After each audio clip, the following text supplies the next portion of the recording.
વાત રાજકોટની, જ્યાં રાજકોટના જંગલેશ્વર વિસ્તારમાં મેગા ડિમોલેશનનો આજે બીજો દિવસ છે। બાકી રહેલી 300 જગ્યાઓ પર ડિમોલેશનની કામગીરી હાથ ધરવામાં આવી છે। કુલ 87,000 ચોરસ મીટર સરકારી જગ્યા પરનું દબાણ दूर કરવામાં આવશે। પોલીસ કમિશનર અને ડીસીપી સહિતના અધિકારીઓ દ્વારા ફૂટ પેટ્રોલિંગ પણ કરવામાં આવી રહ્યું છે। તો બીજી તરફ ડિમોલેશન રોકવા માટે અલગ અલગ જે પોલીસનો કાફલો છે સ્ટેન્ડ બાય જોવા મળી રહ્યો છે અને બીજી તરફ પોલીસના બંદોબસ્ત સાથે મેગા ડિમોલેશનની કામગીરી।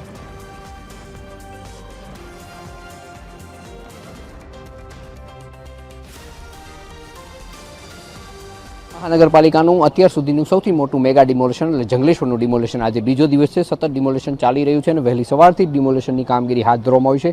ત્યારે મહાનગરપાલિકાના ડેપ્યુટી કમિશનર મહેશ જાની આપણી સાથે જોડાય છે, તેમની સાથે જ વાત કરવાનો આપણે પ્રયાસ કરીશું। સર, આજે ડિમોલેશનનો બીજો દિવસ છે અને રાજકોટના મહાનગરપાલિકાના ઇતિહાસમાં સૌથી મોટું ડિમોલેશન છે। કઈ રીતના આજ બીજા દિવસે કામગીરી થઈ રહી છે?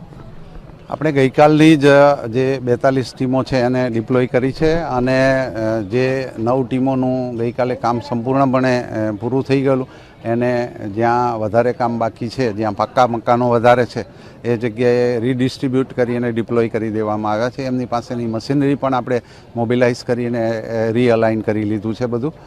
આપણે 19 જેટલા વધારાના જેસીબી મશીનો અને 5 હિટાચી મશીનો આજે વધારાના ડિપ્લોય એટલા માટે કર્યા કે હવે જે બાકી રહી ગયા છે એમાં ઘણા મકાનો ખૂબ જ મજબૂત અને પાકા અને 2-3 અને એક તો 5 માળની ઊંચાઈ ધરાવતું છે, એટલે એ સ્પેશિયલ સ્કિલ માગી લે, એમાં મેનપાવર કરતાં મશીનરીનો વધારે ઉપયોગ કરવાનો થશે। એટલે આજે 7:30 વાગ્યાથી ફરીથી અમારી બધી જ ટીમો એ કામગીરીમાં લાગી ગઈ છે અને અમે એક અત્યારે રાઉન્ડ લીધો અને કામગીરી ગઈકાલની જેમ જ શાંતિપૂર્ણ માહોલમાં અને સૌહાર્દભર્યા વાતાવરણમાં થઈ રહી છે।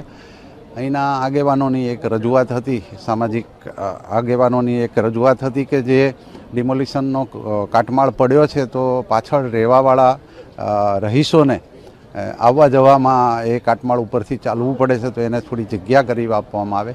તો ત્યાં અમારા જે જેસીબી મશીનો અને અમારી ટીમ છે એને સૂચના આપી અને રહીશો માટે આવવા જવાનો રસ્તો સરળ થાય એટલો માર્ગ તાત્કાલિક કરી આપવા અને સબસિક્વન્ટલી એ રોડ ઉપરનો અને એમના ઘરની અવર જવરના માર્ગમાં અવરોધરૂપ થતો એવો કાટમાળ સંપૂર્ણપણે ઉઠાવી લેવા સૂચના આપી છે। અમારા આયોજન પ્રમાણે કામ ચાલી રહ્યું છે અને 4 વાગ્યા સુધીમાં અમે ડિમોલિશન પૂર્ણ કરવાની અપેક્ષા રાખીએ છીએ। સાથે સાથે અમે કાટમાળ ખસેડવાનું કાલથી ચાલુ કર્યું, એમાં 1000 મેટ્રિક ટનથી વધારે કાટમાળ કાલે અમે અહીંથી દૂર કરી દીધો જંગલેશ્વર એરિયામાંથી અને આજે એ બધા જ ટ્રેક્ટરો અને ડમ્પરો મારફતે એ અત્યારથી કામગીરી ચાલુ કરી દીધી છે। એટલે ટીપી રોડ ઉપરનો જે કંઈ કાટમાળ છે એ અમે આજે અને આવતીકાલ સુધીમાં સંપૂર્ણપણે ઉઠાવી લેવાની કામગીરી કરી રહ્યા છીએ। ટીપી રોડ જે બનવાનો છે ક્યારથી બનવાનો છે, શું કાર્ય છે? એકવાર આપણું ડિમોલિશન પૂર્ણ થયા પછી જે સફાઈની કામગીરી છે એ પૂર્ણ થઈ જાય એટલે આપણે સંપૂર્ણપણે એના માટે કટિબદ્ધ છીએ કે આ રોડ તાત્કાલિક નવો બનાવી દેવો અને એના માટેનું આયોજન થઈ ચૂક્યું છે।